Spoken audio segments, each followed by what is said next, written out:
فقد قال تبارك وتعالى في القرآن المجيد والفرقان الحميد: أعوذ بالله من الشيطان الرجيم. بسم الله الرحمن الرحيم. إنما يريد الله ليذهب عنكم الرجس أهل البيت ويطهركم تطهيرا. وقال رسول الله صلى الله عليه وسلم: من صفنا في الركن والمقام ثم صلى ثم صام ثم لقي الله وهو مبغض لأهل بيت محمد دخل النار، أو كما قال. صدق الله وصدق رسوله النبي الكريم، ونحن على ذلك لمن الشاكرين والشاكرين، والحمد لله رب العالمين. اتقى نماز ورد الشكر. اللهم صل على محمد وعلى آل محمد كما صليت على إبراهيم وعلى آل إبراهيم إنك حميد مجيد. اللهم بارك على محمد وعلى آل محمد كما باركت على إبراهيم وعلى آل إبراهيم إنك حميد مجيد. معزز و محترم اہل محلہ، بزرگ حضرات، طلباء کرام، یہ مہینہ محرم الحرام کا مہینہ ہے، اور کل 10 محرم الحرام کا دن گزرا ہے۔ یہ مہینہ اور 10 محرم الحرام کا دن رسول اللہ صلی اللہ علیہ وسلم کی بعثت سے پہلے بھی عظمتوں والا مہینہ تھا، عظمتوں والا دن تھا۔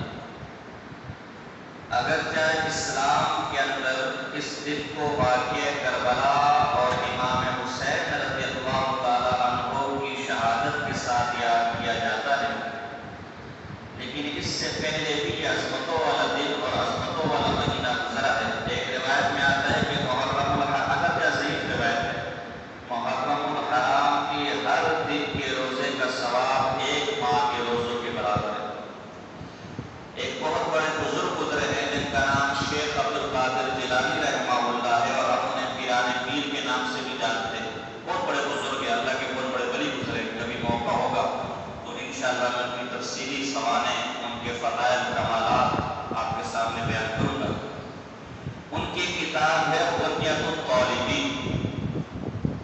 اس بنیۃ الطالبین کی جلد 2، دوسری جلد کے اندر محرم الحرام کی 10 تاریخ کے واقعات کے بارے میں لکھتے ہیں کہ 10 محرم الحرام کا وہ دن ہے کہ جس دن اللہ نے آدم علیہ السلام کی توبہ قبول کی، جس دن آسمانوں کو بنایا گیا، جس دن زمینوں کو بنایا گیا، اور جس دن یہ وہ دن ہے کہ جس دن قیامت، یہ تو حدیث کے اندر گیا ہے، قیامت واقع ہوگی۔ 10 محرم الحرام جمعہ کا دن ہوگا۔ اس 10 محرم الحرام کو عاشورہ بھی کہا جاتا ہے، عاشورہ کا دن۔ ایک تو اس واسطے کہ 10 تاریخ کو آتا ہے، اور ایک واسطے کہ شیخ عبدالقادر جیلانی رحمہ اللہ نے اس کو عاشورہ کہنے کی وجہ یہ لکھی ہے کہ اس دن 10 انبیاء کو 10 قسم کے انعامات سے نوازا گیا۔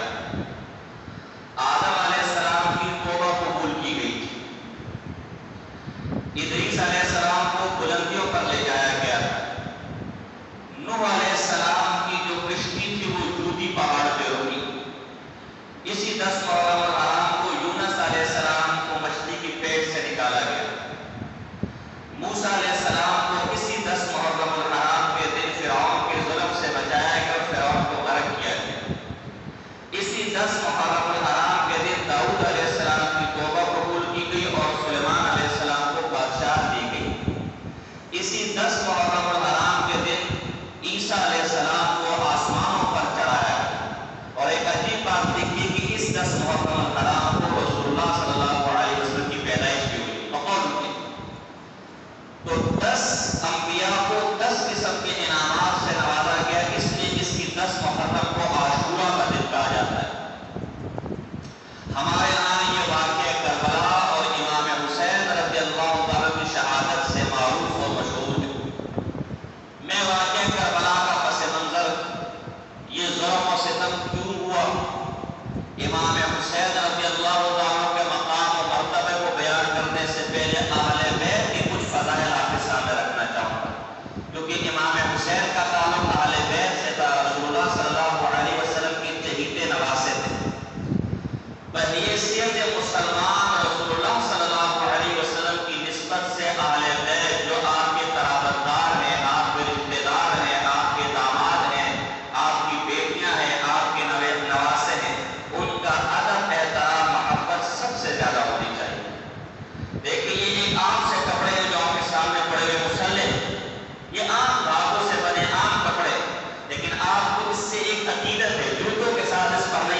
ناپاک پیروں کے ساتھ اس پر نہیں آتے، اس لیے کہ اس کی نسبت اس مسجد کے ساتھ ہو گئی ہے اور مسجد ایک مقام ہے۔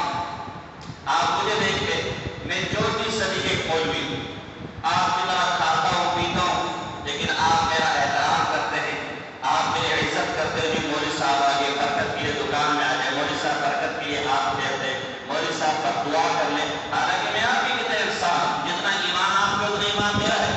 جو آپ کہتے ہیں، نہ میرے پاس کوئی پروٹوکول ہے، نہ کوئی جائیداد ہے، نہ دنیا کا کوئی عہدہ ہے۔ اس عزت اور احترام کی واحد وجہ ہے کہ میرے پاس اللہ کا قرآن ہے، اللہ کے رسول کے دین کا علم۔ تو اگر اللہ کے قرآن کی نسبت سے میرا ادب کیا جا سکتا ہے تو اہل بیت کا تعلق اس محمد مصطفیٰ کے ساتھ تھا جس پر خود قرآن نازل ہوا۔ اگر علم کے واسطے میرا ادب کیا جا سکتا ہے تو اہل بیت کا تعلق اس ذات مصطفیٰ صلی اللہ علیہ وسلم سے تھا جو قیامت تک علم پھیلانے والی تھی۔ یہی وجہ ہے کہ اہل بیت آپ کے خطاب کی محبت کو اسلام نے فرض قرار دیا۔ اللہ نے آپ کی زبان سے یوں کہلوایا، قُلْ لَا أَسْأَلُكُمْ عَلَيْهِ أَجْرًا إِلَّا الْمَوَدَّةَ فِي الْقُرْبَى۔ اے لوگوں، یہ جو میں تمہارے سامنے تبلیغ کر رہا ہوں، یہ جو میں تمہارے سامنے توحید بیان کر رہا ہوں، یہ جو میں تمہارے سامنے اللہ کا دین بیان کر رہا ہوں، اس کے عوض تجھ سے کسی جائیداد کا طلبگار نہیں، کسی مال کا طلبگار نہیں، کسی عوض کا طلبگار نہیں، کسی عہدے کا طلبگار نہیں، کوئی سونا چاندی مجھے نہیں چاہیے۔ ہاں، ایک چیز طلب کرتا ہوں کہ میرے جو رشتہ دار ہیں، میرے جو قرابتدار ہیں، میرے جو اہل بیت ہیں، ان سے محبت رکھو، ان سے پیار رکھو۔ عبداللہ بن عباس رضی اللہ تعالیٰ عنہ سے روایت ہے، تفسیر دور منصور، تفسیر ابن کثیر اور دیگر معتبر تفاسیر میں، کہ اس آیت سے مراد جن کی محبت کو اس آیت میں ضروری قرار دیا گیا ہے اور جن کی محبت کا خود حضور علیہ السلام نے تقاضا کیا ہے، ان سے مراد فاطمہ، علی اور ان کے دو بیٹے حسن اور حسین۔ یہی وجہ ہے کہ امام حسن رضی اللہ تعالیٰ عنہ علی کے بڑے بیٹے تھے۔ جب علی رضی اللہ عنہ کو شہید کیا گیا تو امام حسن جب خطبہ دینے کے لیے خلافت کے کھڑے ہوئے تو کہا، انا من اہل البیت الذین افترض اللہ مودتهم وولایتهم فی هذه الآیہ۔ لوگوں، میں وہ حسن ہوں جس کا تعلق اہل بیت کے ساتھ ہے اور جس کی محبت کو، جن سے تعلق کو، جن سے پیار رکھنے کو اللہ نے اس آیت میں فرض قرار دیا۔ پتہ چلا کہ اہل بیت سے محبت فرض ہے۔ امام شافعی نے بولا، ایک شعر مجھے اس موقع پر یاد آ گیا، یا آل بیت رسول اللہ حبکم فرض من القرآن انزلہ یکفیکم من عظیم الفخر انکم من لم یصلی علیکم لا صلاۃ لہ۔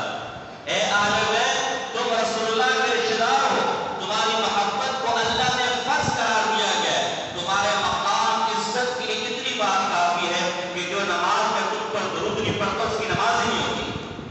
نماز میں درود پڑھتے ہیں نا، جب آیت نازل ہوئی، ان اللہ وملائکتہ یصلون علی النبی یا ایھا الذین آمنوا صلوا علیہ وسلموا تسلیما۔ صحابہ نے پوچھا، رسول اللہ، ہم آپ سے کے اوپر درود کیسے پڑھیں؟ تو رسول اللہ نے نماز والا درود پڑھایا۔ اس نماز والے درود میں جہاں ایک طرف اللہ کی رحمت ہے، فرشتوں کی رحمت ہے، رسول اللہ پر ہے، اللہم صلی علی محمد وعلی آل محمد، تو دوسری طرف وہ رحمتیں و برکتیں آپ کی آل پر۔ یہی وجہ ہے کہ علماء نے اور اس دیندار طبقے نے، اس دین سے محبت کرنے والے نے ہر دور میں اہل محبت، اہل بیت کی محبت کو اپنا ایمان قرار دیا۔ اللہ اکبر کبیرہ۔ شیخ عبدالحق موجود سے دہلوی رحمہ اللہ ہندوستان کے بہت بڑے عالم گزرے، بہت بڑے محدث گزرے۔ مشکات کی شرح لمعات ہے، لمعات التقی عربی کے اندر، فارسی کے اندر تکمیل الایمان کے نام سے کتاب لکھی ہے، مصحف الصحابہ کے نام سے کتابیں لکھی، بڑی کتابیں لکھی، تقریباً ساری کتابیں ہمارے پاس موجود ہیں، ہم نے اس کو مطالعہ بھی کیا۔ ان کی ایک کتاب ہے اخبار الاخیار، فارسی کے اندر، اردو کے اندر بھی اس کا ترجمہ ہے۔ اس میں ایک بزرگ کا واقعہ لکھتے ہیں، امان اللہ پانی فقی رحمہ اللہ۔ وہ جب طلباء کو پڑھانے آتے تھے تو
بیٹا کوتوال شہر کی شہر کا بڑا ہے، انسپیکٹر پولیس ہے، میں تو والی کے پاس گئی، گورنر کے پاس گئی، اس نے میری فریاد نہ سنی، میں یہاں نہیں آئی ہوں، کسی اور شہر کی رہنے والی ہوں، رسول اللہ کی سیدزادی بھوکی پیاسی شور ہمارا پڑ چکا ہے، میرے بچے مسجد کے اندر بھوکے بیٹھے گا، تیرے پاس کچھ ہے تو مجھے دے دے۔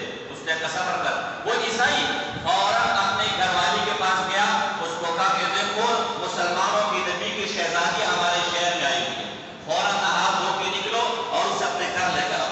تو وہ کوتوال جو غیر مسلم تھا، اس کے گھر والے گئے، اس کو عزت سے بچوں کے ساتھ گھر لے کر آئے، کھانا پینا کھلائے۔ اب کیا ہوا؟ اب بادشاہ نے رات کو خواب دیکھا کہ یہ منظر ہے۔ رسول اللہ نے کہا کہ تو اگر میرا امت تھی تو جا گواہ لے کر آ۔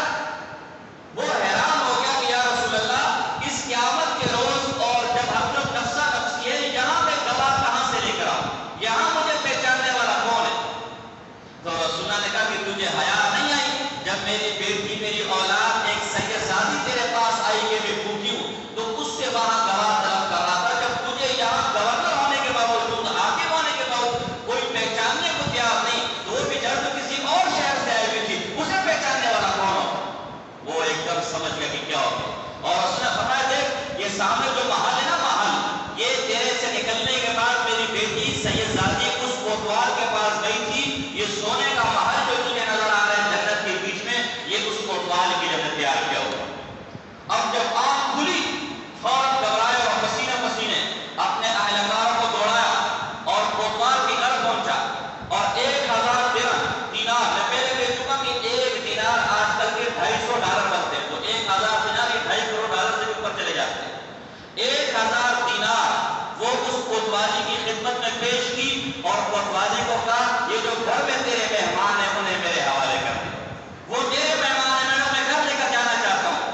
کوتوالی شیر نے کہا اے بادشاہ سلامت، یہ تو 1000 دینار ہیں، اگر 1,00,000 دینار بھی تو پیش کر دے یہ مہمان میں تجھے دینے کو تیار نہیں ہوں، اس لیے کہ جو خواب تو نے رات کو دیکھا وہی خواب میں نے بھی دیکھا، اور جب سے یہ میرے گھر میں آئی ہیں میں ایمان قبول کر چکا ہوں، اب وہ جنت کا محل میں 1000 دینار پر دینے کو تیار ہے۔ اللہ اکبر کبیرہ۔ جنید بغدادی رحمہ اللہ بہت بڑے بزرگ، آپ نے نام سنا ہوگا، بہت بڑے بزرگ گزرے، ان کی ولایت کا قصہ کس طرح ہے؟ کشف المحجوب ایک کتاب ہے اجمیری رحمہ اللہ کی، ان کی طرح منسوب ہے، اس میں ان کی یہ پہلے پہلوان تھے، مضبوط پہلوان تھے، بادشاہ کے دربار میں بڑا مقام تھا، بڑی عزت تھی، یہ بادشاہ کے پہلوان تھے اور وہاں کو ان کی کمائی کا ذریعہ تھا جنید بغدادی رحمہ اللہ۔ ایک دفعہ ایک دبلا پتلا سا شخص بادشاہ کے پاس آیا اور کہا بادشاہ سلامت، سنے جنید نامی پہلوان آپ کے یہاں بڑا مشہور ہے، آپ کا خاص پہلوان ہے، میں اس سے لڑنا چاہتا ہوں۔ تو بادشاہ نے کہا اللہ کے بندے تو ایک اس نے مکہ مارا تو تیرا حال خراب ہو جائے گا، بدلہ تجھ کا، وہ تو نامی گرامی پہلوان ہے، تو اسے کہاں سے مقابلہ کرے گا؟ کہا نہیں آپ بے خبر ہے، آپ میرا مقابلہ کر رہے ہیں، دنیا دیکھیں گے میں اس کا کیا حال کرتا ہوں۔ بادشاہ بھی حیران کہ چلو ہو سکتا ہے کوئی کمال ہو اس کے اندر۔ تو پہلوانی کا کشتی کا اکھاڑا رکھا گیا، جنید بغدادی کو بھی بلایا گیا اور دنیا کے آئی شہر والے بھی سارے جمع ہو گئے، کوئی دبلا پتلا نیا ساتھی آیا ہوا ہے اور کہہ رہا ہے میں جنید بغدادی سے کشتی کروں گا، لگے دبلا پتلا سا۔ اللہ اکبر کبیرہ۔ جب کشتی کا میدان لگا اس دبلے پتلے نوجوان نے جا کر جنید بغدادی کے کان میں کہا اے اللہ کے بندے، مجھے پتہ ہے تو بڑا مضبوط پہلوان ہے، مجھے پتہ ہے میں تجھے شکست نہیں دے سکتا، مجھے پتہ ہے میں تجھے ہرا نہیں سکتا، لیکن میں آل رسول ہوں، میں سید ہوں، کئی دنوں سے کھانا پینا نہیں مل رہا، بھوک سے حالت بری ہے، آج اگر تم نے شکست کھا لی بادشاہ مجھے انعام سے نواز دے گا، میرے کھانے پینے اور میرے گھر والوں کے کھانے پینے کا بندوبست ہو جائے گا، خیال رکھنا میں رسول اللہ کے گھر والوں سے، میں سید ہوں۔ جنید بغدادی نے جب یہ سنا تو فوراً جسم ڈھیلا کر دیا، وہ کمزور سے زیادہ آیا اور اٹھا کے جنید بغدادی کو نیچے پٹک دیا۔ لوگ حیران ہو گئے کہ بھئی جنید بغدادی جو نامی گرامی پہلوان تھا وہ ایک کمزور آدمی سے شکست کھا گیا۔ بادشاہ نے خوب ان آواز سے نوازا کہ بھئی آپ نے تو زبردست کام آج کیا ہے۔ رات کو جب جنید بغدادی رحمہ اللہ پاس سوئے، خواب میں رسول اللہ صلی اللہ علیہ وسلم کی رات میں کہا جنید تو نے آج میری اولاد کی عزت رکھی، تو نے آج ان کا ساتھ دیا، تیری عزت میں رکھوں گا، آج میرے گلے لگ، اور رسول اللہ صلی اللہ علیہ وسلم نے کو گلے سے لگایا۔ جب آنکھ کھلی تو جنید کی دنیا بدل گئی تھی، جنید کی دل کی کیفیت بدل گئی تھی،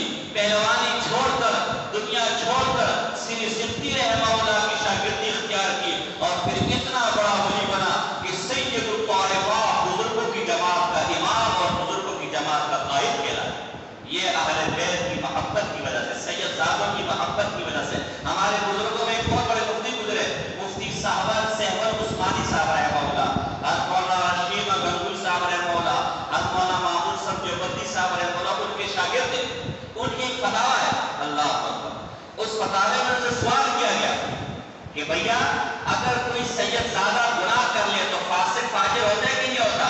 کہا ہاں فاسق فاجر ہوتا ہے، فاسق فاجر ہو جاتا ہے، گناہ غلط کیا لیکن اس کی بے عزتی مت کرو، اسے نچلی نگاہ سے نہیں دیکھو، اس لیے کہ رسول اللہ کے ساتھ اس کی نسبت ہے۔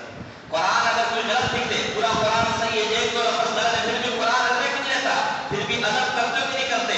سید زیادہ گناہ کر بھی لے تو پھر بھی اس کے رسول اللہ کے ساتھ داری کا تعلق رکھو اور خیال رکھو۔ یہ وہ لوگ ہیں جن کے بارے میں اللہ نے فرمایا انما یرید اللہ لیذھب عنکم الرجس اہل البیت ویطہرکم تطہیرا۔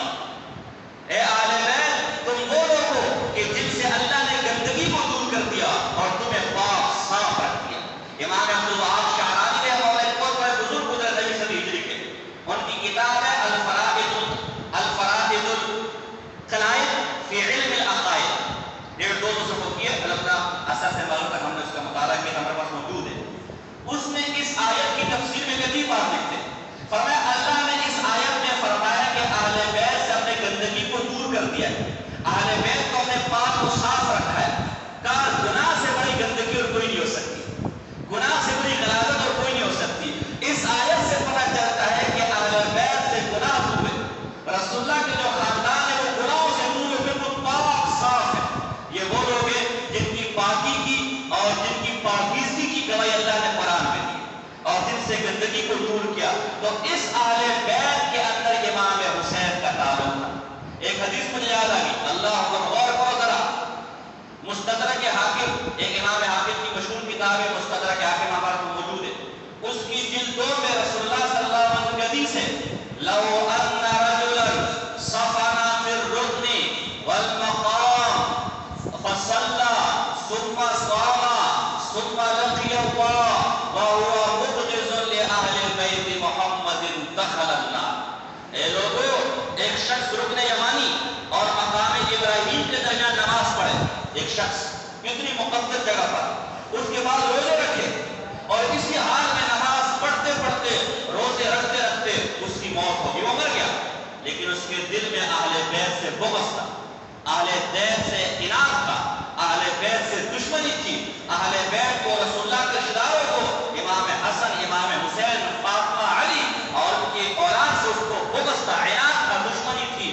نمازیں بھی اللہ کے یہاں قبول نہیں، روزے بھی اللہ کے یہاں قبول نہیں۔ یہ شخص لاکھ نمازیں پڑھ لے، خلاف کعبہ پکڑ لے، یہ آدمی مقام ابراہیم کے پاس نمازیں پڑھ لے، یہ آدمی بیت اللہ میں کھڑا کر روزے افطار کرے اور اسی نمازوں کے ساتھ اور روزے کے ساتھ اس کی موت ہو جائے، لیکن دل میں اہل بیت کا بغض ہے، اس کا ٹھکانہ جہنم، اس کا مقام جہنم ہے۔ اللہ کو نہ اس کا روزہ قبول ہے، اللہ کو اس کا نماز قبول ہے، اگر دل میں اس کا بغض ہے اہل بیت۔ امام حسین ایسے خاندان سے تھے جس کی برکت یہ تھی، اللہ اکبر کبیرہ۔ اللہ نے اس خاندان کے بارے میں فرمایا قرآن میں رحمت اللہ وبرکاتہ علیکم اہل البیت انہ حمید مجید۔ اے اہل بیت، یہ حضرت ابراہیم علیہ السلام کے بارے میں، حضرت ابراہیم کے خاندان کے بارے میں جب جبرائیل اولاد کی خوشخبری دے کر آیا، اس موقع پر حضرت ابراہیم علیہ السلام کی بیوی نے کہا کہ میں پوری بات، مجھے اولاد کہاں سے ہوگی؟ اس مقام پر اللہ نے فرمایا اے اہل بیت، اے ابراہیم کے گھر والوں، تم پر اللہ کی رحمتیں ہیں، تم پر اللہ کی برکتیں ہیں۔ اب جو امام حسین تھے وہ ماں کی طرف سے، اللہ اکبر، کیا خاندان ہے، ماں کی طرف سے، بی بی فاطمہ کی طرف سے رسول اللہ صلی اللہ علیہ وسلم کے نواسے تھے، وہاں سے بھی برکت ہے، اللہم صلی علی محمد وعلی آل محمد، اور باپ کی طرف سے حضرت علی کی طرف سے ابراہیم علیہ السلام کی اولاد تھے، ابراہیم علیہ السلام کے پوتے تھے، 63 نمبر پر آپ کے دادا ابراہیم علیہ السلام ہے، وہاں سے بھی برکت ہے۔ امام حسین یہ بیٹے علی بن ابی طالب بن عبد المطلب بن ہاشم بن عبد مناف بن قصی بن کلاب بن مرہ بن کعب بن لوئی بن غالب بن فہر بن مالک بن نضر بن کنانہ بن خزیمہ بن مدرکہ بن الیاس بن مضر بن نصار بن معید یا معد بن عدنان بن عدو بن حبیسہ بن سلمان بن عوس بن بوس بن قموال بن عبی بن اموام بن ناشد بن حزام بن بلداس بن یدلاف بن طابق بن جاحم بن ناخش بن ماخی بن عیف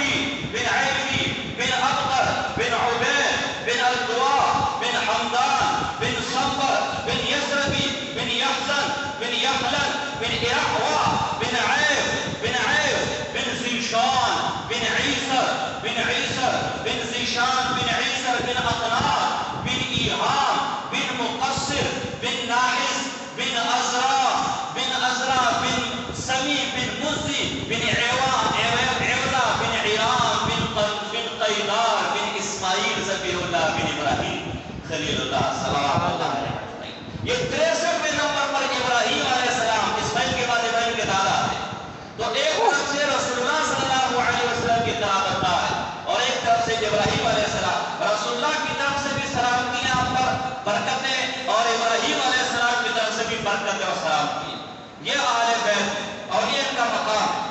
اور ان سے امام حسین رضی اللہ تعالیٰ عنہ آپ علیہ السلام کی شہید نواسے دین کربلا کے موقع پر 10 محرم الحرام کو شہید کیا گیا. واقعہ کربلا میں اگلے جمعوں میں مجھے موقع ملا تو بیان کروں گا. آج صرف اہل بیت اور امام حسین کا مقام آپ کے سامنے بیان کر رہا ہوں. یہ وہ امام حسین ہے جن کا خاندان بھی سب سے اعلیٰ، جن کے خاندان پر قرآن برکت نازل کر رہا ہے، جن کے خاندان پر اللہ برکت نازل کر رہا ہے، جن کے خاندان پر فرشتے برکت نازل کر رہے ہیں، جن کے خاندان پر ہر نماز میں درود پڑھ کے تم برکت نازل کر رہے ہو. صرف یہی نہیں، یہ وہ امام حسین ہے. ہر مولوی صاحب سے ہر جمعے کے دن خطبے میں حدیث آپ سنتے ہو، سیدا شباب اہل الجنہ الحسن والحسین سیدا شباب اہل الجنہ. یہ حسن اور حسین یہ جنت کے نوجوانوں کے سردار ہیں. اللہ اکبر. ایک دفعہ کھیل رہے تھے، رسول اللہ صلی اللہ علیہ وسلم نے دونوں کو دیکھا، اپنے گلے سے لگایا. چوما ترمذی کی روایت ہے، اللہم انی احبہما فاحبہما. اے اللہ یہ دونوں میرے نواسے، دونوں میرے چہیتے ہیں، دونوں میرے پیارے ہیں. اے اللہ میں ان سے محبت رکھتا ہوں. اے اللہ تم بھی اس پر شفقت فرما، تو بھی ان پر رحمت فرما، تو بھی ان سے محبت فرما. اور ایک روایت میں وَأَحِبْ مَنْ يُحِبُّهُمَا. اے اللہ صرف ان پر رحمت نہیں فرما، قیامت تک جو حسن حسین سے محبت رکھتا ہے، جو پیار رکھتا ہے، اے اللہ تو اس پر بھی رحمت نازل فرما. اے اللہ اس پر بھی برکت نازل فرما. اے اللہ تو اسے بھی محبت والا معاملہ فرما. الحمدللہ ہم سب اہل سنت والجماعت ہے، ہم سب امام حسین سے محبت رکھنے والے ہیں. ہمارے دلوں کی ٹھنڈک ہے. ایک دفعہ دیکھا، فرمایا ہما ریحانتیا فی الدنیا. امام حسن حسین کو دیکھا، کہا یہ دونوں دنیا میں میری آنکھوں کی ٹھنڈک ہے، یہ دونوں دنیا میں میرے باغ ہے باغ جن کو دیکھ کر میری آنکھیں خوش ہو جاتی ہے، میری آنکھیں ٹھنڈی ہو جاتی ہے. ایک دفعہ اس طرح ممبر پر بیٹھے ہوئے سامنے سے امام حسن امام حسین آ رہے، چھوٹے بچے، لال جوڑا پہنا ہوا ہے. بیان کر جیسے میں بیان کر رہا ہوں، برداشت نہ ہوا. حضور علیہ کتنی محبت تھی، برداشت نہ ہوا. رسول اللہ صلی اللہ علیہ وسلم باغتے دونوں کو گلے سے لگایا، چوما اٹھا کے اپنی ایک کو اس گود پر بٹھایا، ایک کو اس گود پر بٹھایا. یہ محبت تھی. اللہ جب سجدے میں جاتے تھے تو کبھی کبھی امام حسین امام حسن آ جاتے، اوپر چڑھ جاتے تھے. بچے تھے نا. آج کل یہ میں ساتھیوں کہتا بھی ہوں، آج کل بچے ہمارے بھائیوں میں آتے شیطانیاں کرتے، ہمارے بزرگ ناراض ہوتے. بھائی مت ناراض ہوا کرے، ان کو سمجھایا کرے لیکن بجلایا کرے. اگر وہ شیطانی کرتے شور شرابہ کرتے کوئی مسئلہ نہیں. حضور علیہ السلام کے زمانے میں حدیثیں آئیں گی انشاءاللہ. عورتیں جب آتی تھی اپنے بچوں کے ساتھ آتی تھی، اور جب بچوں کی رونے کی آوازیں آتی تھی تو اس کا نماز مختصر کر لیتے تھے. ابھی میں نے آپ کو واقعہ سنایا، اب یہ واقعہ سنا رہا ہوں. آج اگر امام نماز پڑھ رہا ہوں اور بچے اوپر سے آ جائے تو شاید ہم اس کی ٹانگیں توڑ دیں. امام مراد ایسا بدبخت ہے. لیکن حضور علیہ السلام نماز پڑھ رہے، امام حسن حسین آ جاتے تھے، اوپر چڑھ جاتے تھے. اس وقت کتنا کندھوں پر چڑھ گئے. حضور علیہ السلام اپنا سجدہ طویل کر لیتے تھے. اللہ اکبر. کہیں میں اٹھوں بچے چھوٹے نیچے نہ گر جائے. تو جب وہ کندھوں سے اترتے تھے پھر آپ سجدے سے اٹھتے تھے. تو جن کو رسول اللہ صلی اللہ علیہ وسلم اپنی گود میں بٹھایا، ایک دفعہ پیچھے سے آئے امام حسن، پیچھے سے آئے یہ کندھوں کی طرف سے. یہ حدیث میں آتا ہے کہ امام حسین کی ٹانگیں آپ کی ٹانگوں کی کش پر تھی. یہاں ٹانگیں لگتی بچوں پر چڑھتے ہیں نا، جس کو ہم کہتے ہیں اپنے پشتوں میں پشوئے کر، یعنی کندھوں پر چڑھ گیا. تو یہ اوپر کندھوں پر آیا اور اس کا منہ آپ کے منہ کے ساتھ یوں لگ گیا. آپ نے ان کے منہ کو چوما اور کہا اللہ میں اس سے محبت کرتا ہوں، تو بھی اس سے محبت. جس کے ہونٹوں کو رسول اللہ صلی اللہ علیہ وسلم نے چوما، جس کو اپنی گود میں بٹھایا، جب پیدا ہوا تو خود پہلی خوراک جو منہ میں گئی کھجور کی گٹکی چبا کر آپ کے منہ میں ڈالی. جس کے کانوں میں آزاد رسول اللہ صلی اللہ علیہ وسلم نے دی، جو دنیا میں رسول اللہ کی آنکھوں کے ٹھنڈک تھے، جو منبر پہ رسول اللہ کو اپنی گود میں بٹھاتے تھے، جو رسول اللہ سجدے سے اس وقت تک نہ اٹھتے تھے کہ کہیں میرے ان نواسوں کو کوئی تکلیف نہ پہنچ جائے. اس سے یزید اور اس کی بدماش فوج نے 10 محرم الحرام کو یہ 10 محرم الحرام اسی یاد میں ہمارے یہاں معروف اور مشہور ہے. میں انشاءاللہ اگلے والے دنوں میں اس واقعے کی تفصیل بیان کروں گا. آج کے لیے میں اتنا کہتا ہوں کہ یہ ہمارا ایمان اور عقیدہ ہے کہ امام حسین رضی اللہ تعالیٰ عنہ اور اہل بیت کو شہید کرنے والوں، ان کو قتل کرنے والوں، ان کے ساتھ ظلم کرنے والوں پر ہم لعنت بھیجتے ہیں. ہم ان کی کسی بھی قسم کی کو تکلیف دینے والوں پر لعنت بھیجتے ہیں. ہمارا نہ یزید کے ساتھ کوئی تعلق ہے، نہ یزید کی فوج کے ساتھ تعلق ہے. ہم حسینی ہیں، حسین نواز رسول ہے، رسول اللہ کے ساتھ ہمارا تعلق ہے، اہل بیت کے ساتھ ہمارا تعلق ہے. امام حسین ہمارے سروں کے تاج ہے. امام حسین کل بھی زندہ باد تھا، آج بھی زندہ باد ہے، کل قیامت تک زندہ باد رہے گا. یہ وہ حسین ہے جس نے جان دے کر مسلح بچا لیا اور سر کٹا کر سجدہ بچا لیا. اور یہ وہ حسین ہے جس نے صرف دین مصطفیٰ نہیں بلکہ اپنی جان کربلا میں دے کر کعبۃ اللہ کو بچا لیا. تو یہ ہمارے ائمہ ہیں، یہ ہمارے بڑے ہیں، یہ ہمارے دلوں کی ٹھنڈک ہے. ان سے محبت کا حکم قرآن سے ہے، قرآن کے اندر ہے. ان سے محبت کا حکم رسول اللہ صلی اللہ علیہ وسلم کی تعلیمات میں ہے. ہر مومن کا یہ عقیدہ ہے امام حسین ہمارے دلوں کی جان ہے. ہمیں تکلیف ہے، ہمیں دکھ ہے کہ انہیں اس دن مظلوم طریقے سے شہید کیا گیا، بے آسرا شہید کیا گیا. وہ واقعہ کیوں ہوا، یہ اتنا بڑا سانحہ کیوں ہوا، اس ظلم میں کون ملوث تھا، یہ انشاءاللہ اگلے دنوں میں اگر موقع ملا تو میں اس پر تفصیلی بیان کروں گا. فی الحال کے لیے وما علینا الا البلاغ.